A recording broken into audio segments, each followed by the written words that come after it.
नमस्ते। मैं Dimple Sharma, astrologer and counsellor. आज हम बात करने वाले हैं कि किस तरीके से हम लोगों से कंपेयर करके अपने घर में प्रॉब्लम खुद क्रिएट करते हैं। इसका बहुत अच्छा एग्जाम्पल भी बताने वाली हूँ और सॉल्यूशन भी बताने वाली हूँ। ठीक इसी तरीके से हम एक एग्जाम्पल लेते हैं। एक बार एक आदमी था, उसको घर खुद का बनाने का बड़ा एक जज्बा था। 15 साल तक उसने काम करके थोड़े थोड़े पैसे जमा करके एक बहुत अच्छी जगह एक घर खरीदा। घर में सब चीज़ थी, फैमिली बहुत अच्छे से रह रही थी। लेकिन प्रॉब्लम क्या था कि जो आसपास के घर थे, वहाँ के जो लोग थे, वो लोगों के पास हर चीज़ लग्जरियस थी।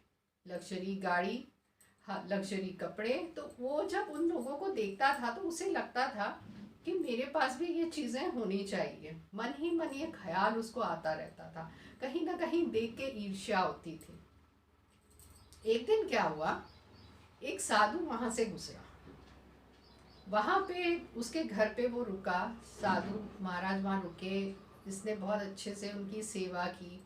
साधु ने बोला कि मैं तेरी सेवा से बहुत प्रसन्न हूँ, कि जो तू चाहता है, जो मांगना चाहता है, तू मांग ले। तो उसने साधु से क्या मांगा, आप सोचिए। उसने कहा कि मुझे हर ऐशो आराम की चीज़ चाहिए, कि आप वो दे सकते हैं तो मुझे दीजिए। तो साधु ने बोला, ये चीज़ें तो तू मेहनत करके कमा भी सकता है, खरीद भी सकता है। ऐसी चीज़ जो नहीं ले सकता है वो मांग। मगर वो जिद पे अड़ गया कि नहीं, मुझे तो ऐसी ही चीज़ चाहिए कि मैं अपने ऐशो आराम सब खरीद सकूं। तो साधु ने बोला ठीक है।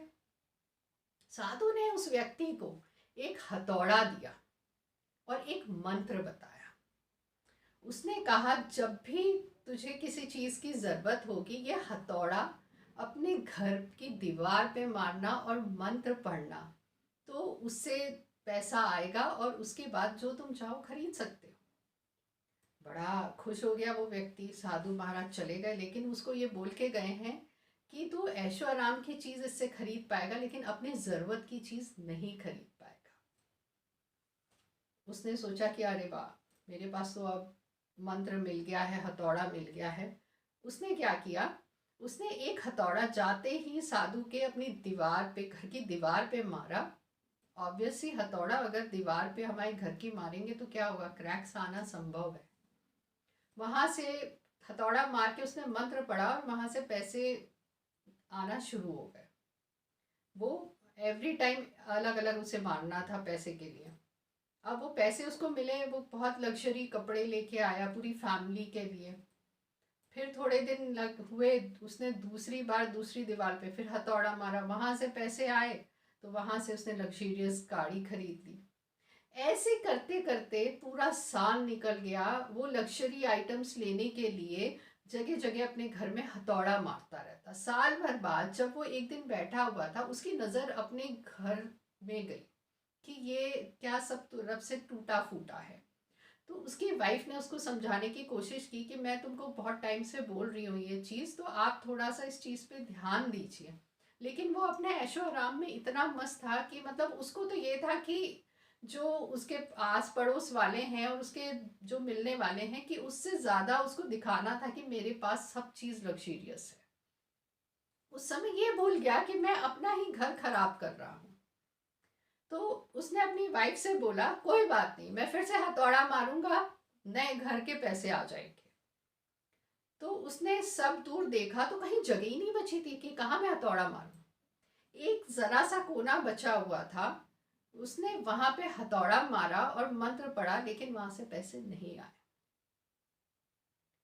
और उल्टा वो घर गिर गया। अब ये जो व्यक्ति था, ये चीखने लगा, चिल्लाने लगा कि साधु की बात तो झूठी निकली।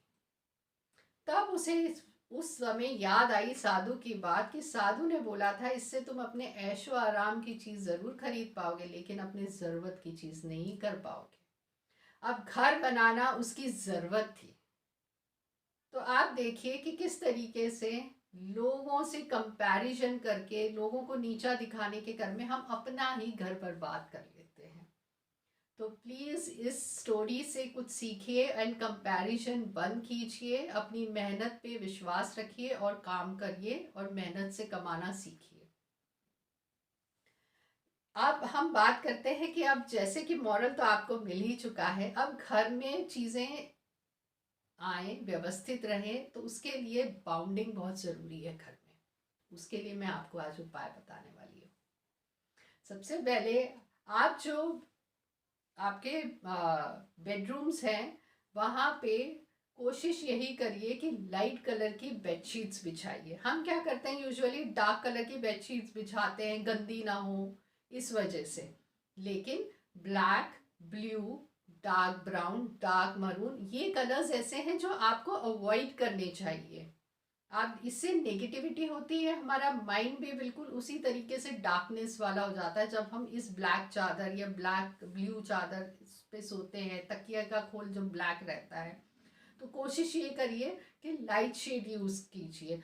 ग्रीन के लाइट शेड्स, पिंक के लाइट शेड्स, पर्पल के लाइट शेड्स, ऐसे कलर अगर आप यूज़ करेंगे तो आप देखिए कि आप लोगों का जब उठते हैं तो माइंड रिफ्रेश रहेगा और नेगेटिविटी घर से जाएगी।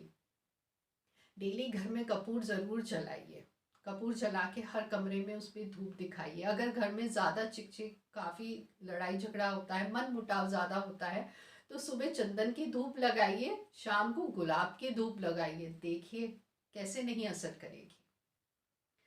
पोछा लगाते टाइम घर पे थोड़ा सा नमक ज़रूर डालिए। नमक डाल के फिर पोछा लगाइए, उससे भी नेगेटिविटी दूर होती है। इस डायरेक्शन में पूरे फैमिली की एक साथ में फोटोग्राफ ज़रूर लगाइएगा, वो भी गोल्डन फ्रेम में या फिर थोड़ी सी ब्राउनिश फ्रेम में।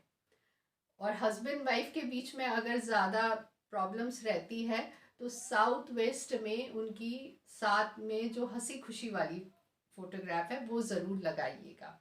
ये छोटे छोटे उपाय करिए, देखिए चेंजेस कैसे नहीं आएंगे।